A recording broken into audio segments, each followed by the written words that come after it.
Salut la team, suite à la sortie de la bande-annonce de la seconde saison d'Alice in Borderland, je me suis demandé qui a la meilleure Battle Royale entre Alice et Squid Game. Et on analyse tout ça dès maintenant, et n'oubliez pas de me laisser votre avis dans les commentaires et de liker. Let's go. Petit message avant de commencer réellement cette vidéo, incroyable, on est plus de 13 000 sur la chaîne, merci énormément à tous ceux qui se sont abonnés, et bonne vidéo. À l'occasion de l'arrivée de la saison 2 d'Alice in Borderland, il est temps de se poser la question si Alice in Borderland est une meilleure Battle Royale que Squid Game. Alors que Squid Game n'a pas besoin d'être présenté compte tenu de la façon dont il a accumulé plus de 1,650 milliard d'heures de visionnage en 28 jours après sa première, Alice in Borderland est un trailer de bataille royale relativement plus obscur qui a grimpé petit à petit après que Netflix ait fait le taf pour rediriger le public de Squid Game vers lui. Les deux émissions de télévision tirent leur principal attrait de leur série de scènes d'action de choc, d'une crainte constante et surtout de match à mort. Mais un examen plus approfondi de leur thème suggère qu'il y a plus dans leur récit qu'il n'y paraît. En surface, Alice in Borderland se déroule dans un autre Tokyo désolé qui est un champ de bataille royale pour quelques joueurs choisis. Cependant, le drame japonais établit plusieurs parallèles avec Alice au Pays des Merveilles de Lewis Carroll et montre comment les piliers bancals d'une société brisée faussent la morale humaine. Squid Game a une configuration similaire mais est plus ancrée dans la réalité au lieu d'avoir des connotations surnaturelles. Contrairement à Alice in Borderland, les jeux du drame coréen se déroulent dans des lieux réels et il y a aussi une grande récompense en jeu pour le dernier homme debout.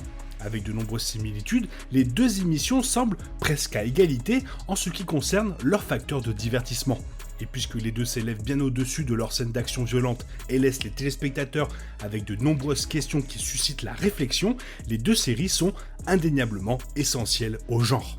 Cependant, dans l'ensemble, Squid Game semble toujours un cran au-dessus de l'adaptation manga en live action de Alice in Borderland en raison de la base solide et de l'attrait universel de ses idées dans la saison 1. Alors oui, Alice in Borderland a d'excellentes performances, mais Squid Game apporte plus de profondeur et de diversité aux personnages. Alice in Borderland prépare le terrain pour son monde dystopique fantastique en utilisant seulement 3 personnages principaux, Arisu, Karube et Shota. À travers une série de jeux ingénieux, la série conduit son récit en utilisant la dynamique de copains des 3 personnages, mais éradique soudainement Karube et Shota dans l'épisode 3 pour ajouter des couches à l'adaptation d'Arisu. Bien que cela s'avère être une décision risquée pour le scénario global d'Alice in Borderland, les performances prometteuses des 3 acteurs le rendent émotionnellement émouvant et intéressant. Malheureusement, après le départ de Shota et Karube, Alice in Borderland s'appuie davantage sur son action explosive et ses jeux complexes et hallucinants pour plaire aux téléspectateurs au lieu de se concentrer sur le développement des personnages. Squid Game présente une liste diversifiée de personnages dès le début et prend son temps pour tisser des récits personnels engageants pour chacun d'eux. Ces récits personnels évoquent efficacement l'empathie même si les personnages suivent sans réfléchir la poursuite superficielle de gagner beaucoup d'argent. En fin de compte, l'inclinaison de Squid Game pour le développement de personnages est incroyablement payante, car le destin éventuel de chaque personnage est déchirant et tout aussi important pour le scénario de la série. Squid Game brise également les stéréotypes raciaux et met en lumière les luttes des travailleurs immigrés à travers le scénario d'Abdul Ali. Alors que la plupart des autres joueurs du jeu ont les yeux rivés sur le prix, Ali ne perd jamais de vue sa morale et ne se présente au jeu que pour soutenir et aider sa famille. Même si Ali est un protagoniste secondaire dans l'intrigue de Squid Game, son arc s'avère le plus poignant car il montre que peu importe à quel point il essaie de s'intégrer, son honnêteté et son travail acharné restent inappréciés et surtout non récompensés. Ensuite, pour continuer, on va pas se mentir, mais les thèmes de Squid Game sont beaucoup plus réalistes et surtout beaucoup plus pertinents. Alice in Borderland insiste sur la peur de l'inconnu en ne révélant presque rien sur son mystère global.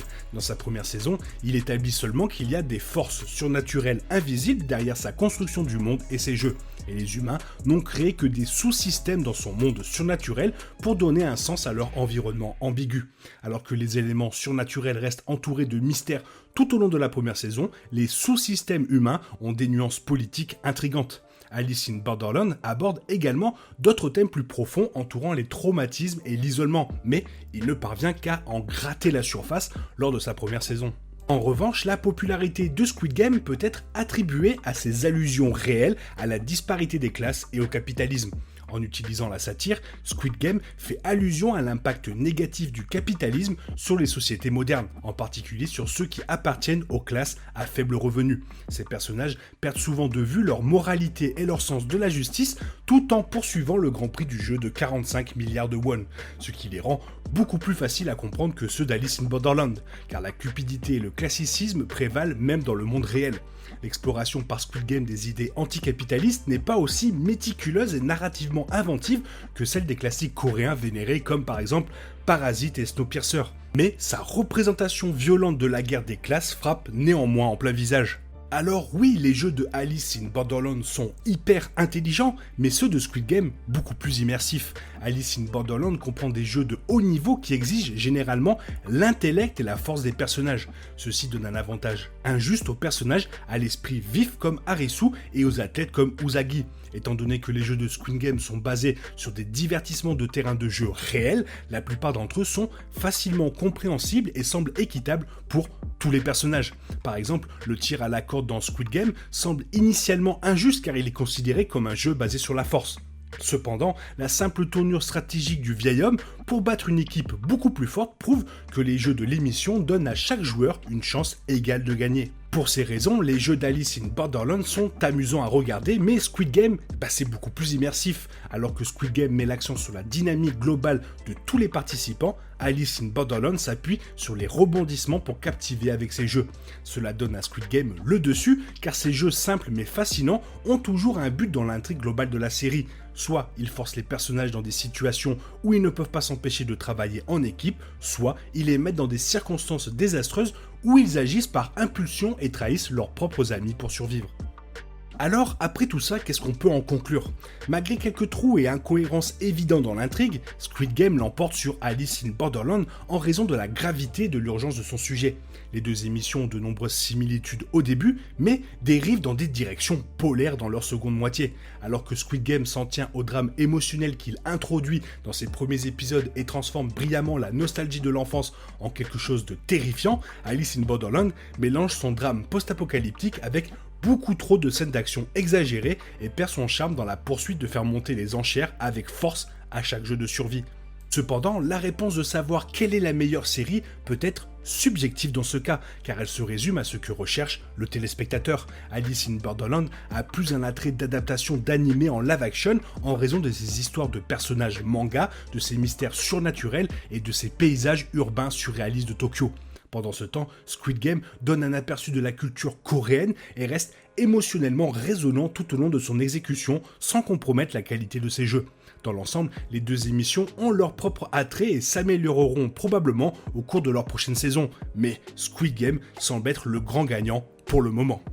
Alors attention, je ne dis pas que Alice in Borderland est nul, mais je pense que Squid Game est plus ancré à la réalité et est donc plus facile pour une immersion, mais je vais pas vous mentir, j'adore beaucoup Alice in Borderland et j'ai d'ailleurs hâte de voir la saison 2. Et toi d'ailleurs, à quel point es-tu hype pour la saison 2? Fais-le moi savoir dans la zone commentaire, car tu sais que j'aime énormément vous lire. Et j'espère que la vidéo t'a plu, et si elle t'a plu, n'hésite pas à la liker, la partager et à t'abonner. Merci d'avance. Je te souhaite une bonne matinée, après-midi, peut-être une bonne soirée ou un bon week-end. Bisous bisous, hasta la vista.